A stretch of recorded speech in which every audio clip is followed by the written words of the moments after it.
أعوذ بالله من الشيطان الرجيم بسم الله الرحمن الرحيم يا أيها الذين آمنوا لا تقولوا راعنا وقولوا انظرنا واسمعوا وللكافرين عذاب أليم ما يود الذين كفروا من أهل الكتاب ولا المشركين أن ينزل عليكم من خير من ربكم والله يختص برحمته من يشاء والله ذو الفضل العظيم ما ننسخ من آية أو ننسها نأت بخير منها أو مثلها ألم تعلم أن الله على كل شيء قدير ألم تعلم أن الله له ملك السماوات والأرض وما لكم من دون الله من ولي ولا نصير صدق اللہ العظیم۔ اس کے ترجمہ سے پہلے دو لفظ یہاں ہیں، ایک راعنا ایک انظرنا، اس کی اب وضاحت سمجھے۔ راعنا کا مطلب ہے ہماری رعایت کر، اور انظرنا کا مطلب ہے ہماری طرف دیکھیے، لیکن دونوں کا مطلب جو ہے وہ ہماری رعایت کریں۔ یعنی عرب والے یہ لفظ بولتے تھے جب کوئی بات جو ہے دوبارہ کہلوانی ہو، آپ نے کوئی بات کی، سامنے والے کو اگر بات صحیح طرح سمجھ نہیں آئی تو وہ انظرنا کہتے تھے کہ آپ ہماری رعایت کریں، مطلب یہ ہے کہ آپ دوبارہ سنائیں، میں صحیح طرح سن نہیں سکا۔ اور یہودی آ کر کہتے تھے راعنا، یہ لفظ استعمال کرتے تھے۔ راعنا کا عربی میں معنی ہوتا ہے ہماری رعایت کر، لیکن وہ اس سے کوئی اور معنی لیتے ہیں، اس کو ہم تفسیر میں بیان کریں گے۔ تو اب ذرا ترجمہ ہم پڑھتے ہیں۔ یا ایھا الذین آمنوا، اے ایمان والو، لا تقولوا، نہ کہا کرو راعنا راعنا، وقولوا، اور کہو انظرنا انظرنا کہو، واسمعوا، اور غور سے سنا کرو، وللکافرین، اور کافروں کے لیے عذاب، عذاب ہے، علیم، دردناک۔ ما یود الذین، ما یود، نہیں چاہتے، الذین، وہ لوگ، کفروا، جنہوں نے کفر کیا، من اہل الکتاب، اہل کتاب میں سے، ولا المشرکین، اور نہ مشرکین میں سے، یہ لوگ چاہتے ہیں، این، اس بات کو، ینزل، کہ نازل کی جائے، علیکم، تم لوگوں پر، یعنی ایمان والوں سے کہا جاتا ہے، من خیر، کوئی بلائی، من ربکم، تمہارے رب کی جانب سے، واللہ، اور اللہ تعالیٰ، یختص، مخصوص کرتے ہیں، برحمتہ، اپنی رحمت کے ساتھ، من، جس کو، یشاء، چاہتے ہیں، واللہ، اور اللہ، ذو الفضل العظیم، ذو، والے ہیں، الفضل العظیم، بہت بڑے فضل، اللہ تعالیٰ بہت بڑے فضل والے ہیں۔ ما،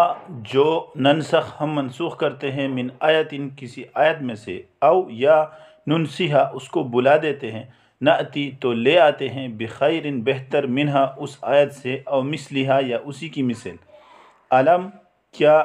نہیں، تعلم، تو جانتا، علم تعلم، کیا تو نہیں جانتا، ان اللہ، ان، اس بات کو، اللہ، کہ اللہ تعالیٰ، علی کل شیء، ہر چیز پر، قدیر، قادر ہیں، علم تعلم، کیا تو نہیں جانتا، ان، اس بات کو، کہ اللہ، اللہ تعالیٰ، لہو، ملک السماوات والارض، کہ اسی کے لیے ہے آسمانوں اور زمین کی بادشاہت، وما، اور نہیں ہے، لکم، تمہارے لیے، من دون اللہ، اللہ کے علاوہ، من ولی، کوئی کارساز، ولا نصیر، نہ مددگار۔ یہودی نبی کریم صلی اللہ علیہ وسلم کی مجلس میں جب آ کر بیٹھتے تھے تو وہ اللہ کے رسول سے جب کوئی بات سنتے تھے، درمیان میں جب ان کو بات سمجھ نہیں آتی تھی تو وہ راعنا کہتے تھے، لیکن راعنا کے اندر تھوڑا سا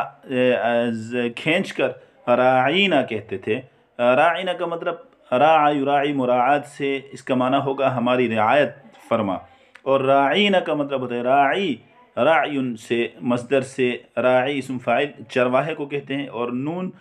متکلم کی ضمیر ہے، راعینا، یعنی ہمارے چرواہے۔ اس طرح کر کے اللہ کے رسول کو خطاب کرتے تھے، اور بعد میں جا کر آپس میں کہتے تھے، دیکھیں ہم اس کو کس انداز میں برے لقب سے ان کو بلاتے ہیں، چرواہا کہہ کر ان کو بلاتے ہیں، لیکن وہ کہتے ہیں میں پیغمبر ہوں، میرے اوپر وحی آتی ہے۔ اگر وحی آتی ہے تو تمہارا رب تمہیں یہ بتائے نا کہ یہودی اس طرح بول رہے ہیں، حالانکہ اس طرح کہہ کر وہ نبی صلی اللہ علیہ وسلم کے بارے میں کہتے تھے یہ نبی نہیں ہے۔ اس آیت کی وضاحت سورۃ النساء میں بھی ہے۔ اللہ تعالیٰ فرماتے ہیں من الذین ہادوا یحرفون الکلم عن مواضعہ، یہودیوں میں سے بعض وہ لوگ ہیں جو اللہ کی کلمات کو اپنے حقیقی معانی سے پھیرتے ہیں، وَيَقُولُونَ، اور یہ کہتے ہیں سَمِعْنَا وَعَصَيْنَا، ہم نے سنا اور ہم نے نافرمانی کی، وَاسْمَعْ غَيْرَ مُسْمَعٍ، سن لیجئے غیر مسمعین، اللہ آپ کو نہ سنائے، وَلَوْ أَنَّهُمْ قَالُوا سَمِعْنَا، اگر یہ لوگ صرف سمعنا کہتے وَأَطَعْنَا کہتے اور اس کے ساتھ سمعنا وعصینا کی جگہ سمعنا وأطعنا کہتے، واسمع غیر مسمعین کی جگہ واسمع کہتے، اور راعینا کی جگہ وانظرنا کہتے، لکان خیر لہم، تو ان کے لیے بہتر ہوتا۔ تو یہاں یلوون السنتہم، اللہ تعالیٰ دوسری جگہ فرماتے ہیں کہ وہ اپنی زبانوں کو مروڑ کر جو ہے وہ لفظ کی ادائیگی کرتے ہیں، تو اس طرح کر کے نبی صلی اللہ علیہ وسلم کو خطاب کرتے ہیں۔ اور حدیث میں بھی آتا ہے کہ یہود نبی صلی اللہ علیہ وسلم کو جب سلام کرتے تھے السلام علیکم کہا کرتے تھے، السلام نہیں کہتے تھے، اس لیے اللہ کے رسول نے فرمایا کہ تم ان کو جواب میں وعلیکم کہا کرو۔ تو بہرحال یہ چیز جو ہے اللہ کے رسول کو بتایا گیا کہ یہودی آپ سے اس طرح جو ہے نا الفاظ استعمال کرتے ہیں، تو مسلمانوں سے یہ کہا جا رہا ہے کہ اے ایمان والو تم راعینا نہ کہا کرو۔ یہودیوں کو کچھ نہیں کہا گیا بلکہ مسلمانوں سے کہا گیا کہ تم ان کی مشابہت نہ کرو، کیونکہ اب یہ لفظ جو ہے راعینا عربی میں تو صحیح ہے لیکن تھوڑا سا اس کے اندر اس کو بڑھا کر راعینا کھینچ کر براعینا کہہ دیا تو یہ گستاخی کے الفاظ بن جاتے ہیں، تو اللہ کے رسول کی گستاخی کا شائبہ اس میں ہے۔ لہٰذا اب غیر مسلم جس چیز کو استعمال کرتے ہیں اگر اس میں آپ کی وجہ سے اگر وہ بے ادبی کرنے کا آپ سبب بن رہے تو آپ اس لفظ کو چھوڑیں، اگرچہ وہ لفظ جائز بھی ہو، تو کوئی ایسا کام جو جائز بھی ہے لیکن آپ کے کرنے کی وجہ سے کوئی اور اس سے کوئی غلط طریقہ ایجاد کرتا ہے، اسی کے ذریعے جو ہے وہ اللہ کے رسول کی گستاخی کرتا ہے، تو آپ کو بھی اس کو چھوڑنا چاہیے۔ اور دوسرا یہ ہے کہ یہود کی مشابہت جو ہے اس سے گویا کہ منع کیا گیا ہے، تو غیر مسلم کی مشابہت نہیں کرنی چاہیے۔ تو یہاں اللہ تعالیٰ نے فرمایا کہ تم لفظ ہی کو چھوڑ دو، راعینا نہ کہا کرو، انظر نہ کہا کرو۔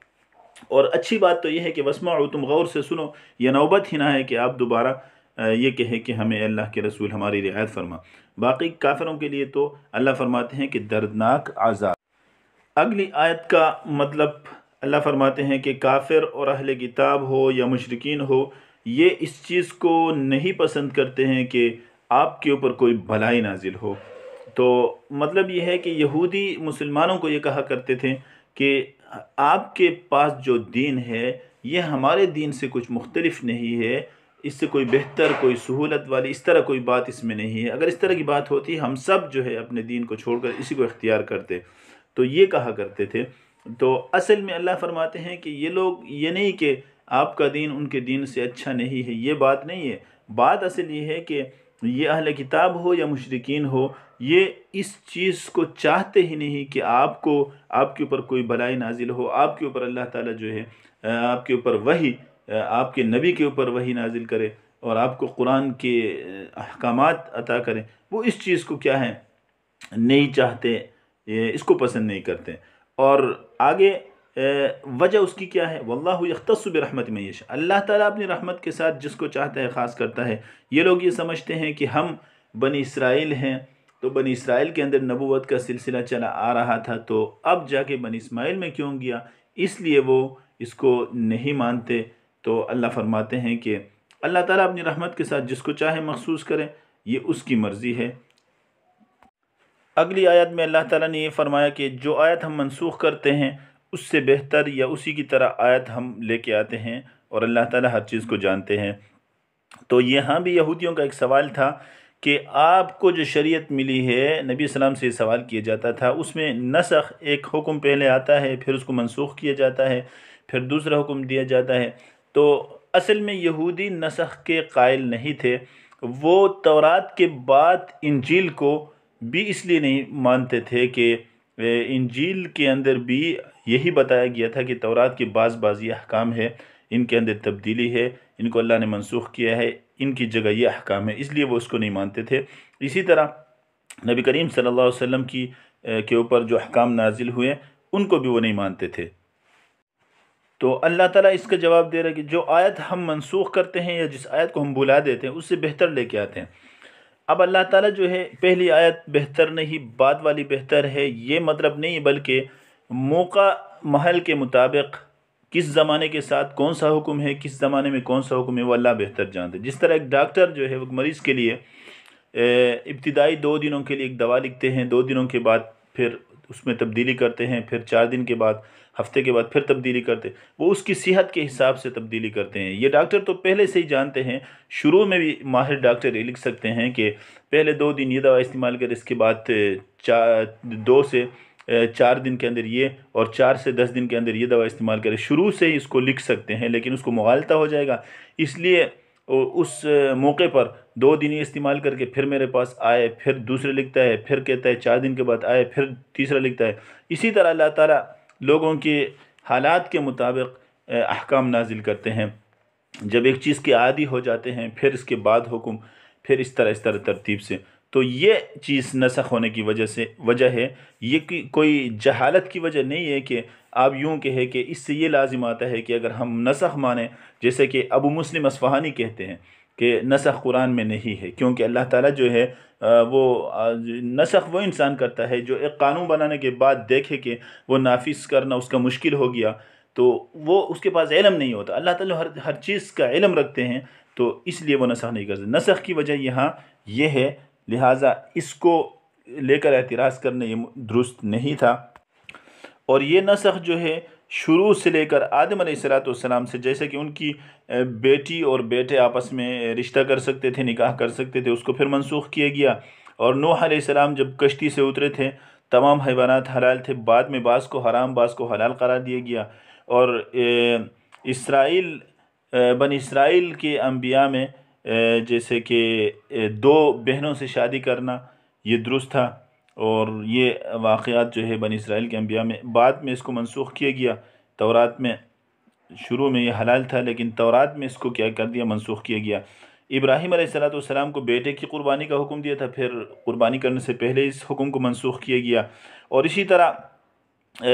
جو مشرکین تھے بنی اسرائیل میں، ان کو اپنے آپ کو قتل کرنے کا، شرک کرنے والوں کو قتل کرنے کا، یہ ان کی توبہ تھی، پھر اس کو منسوخ کیا گیا۔ اس طرح بہت سی آیات جو ہے وہ ان شریعتوں میں بھی منسوخ ہو گئی ہیں، لیکن اس کے باوجود یہودی خواہ مخواہ مسلمانوں پر اعتراض کرتے تھے۔ تو اللہ فرماتے ہیں ہم کسی آیت کو جب منسوخ کرتے ہیں یا اس کو بلا دیتے ہیں، ایک منسوخ کرنا ہے، ایک بلا دینا، دونوں میں یہاں فرق یہ ہے کہ منسوخ کرنے کا مطلب یہ ہے کہ صرف اس کا حکم منسوخ کرتے ہیں اور آیت باقی رہتی ہے، جیسے کہ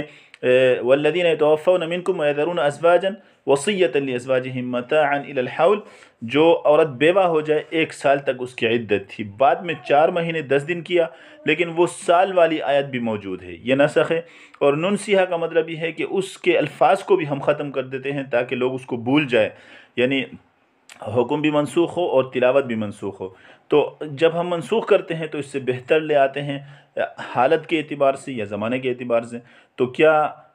آپ نہیں جانتے کہ اللہ تعالیٰ ہر چیز پر قادر، اللہ تعالیٰ ہر چیز پر قادر ہے، سب کچھ کر سکتے ہیں، اور اللہ تعالیٰ کی بادشاہت ہے، زمین و آسمان میں سب بادشاہت اللہ تعالیٰ کی، لا یسأل عما یفعل، اللہ تعالیٰ جو کرتا ہے کوئی اس سے نہیں پوچھتا، تو اس کی مرضی ہے، جس آیت کو منسوخ کرے، جس کو لے کے آئے۔ تو وَمَا لَكُم مِّن دُونِ اللَّهِ مِن وَلِيٍّ وَلَا نَصِيرٍ، تمہارا کارساز اور تمہارا مددگار بھی اللہ تعالیٰ ہی ہے۔ تو اللہ تعالیٰ جس طرح چاہتا ہے، جس طرح کرتا ہے، آپ اسی کی مانو، اسی کو لے کر آپ اعتراض نہ کرو، یہ ان آیتوں میں یہود سے کہا گیا۔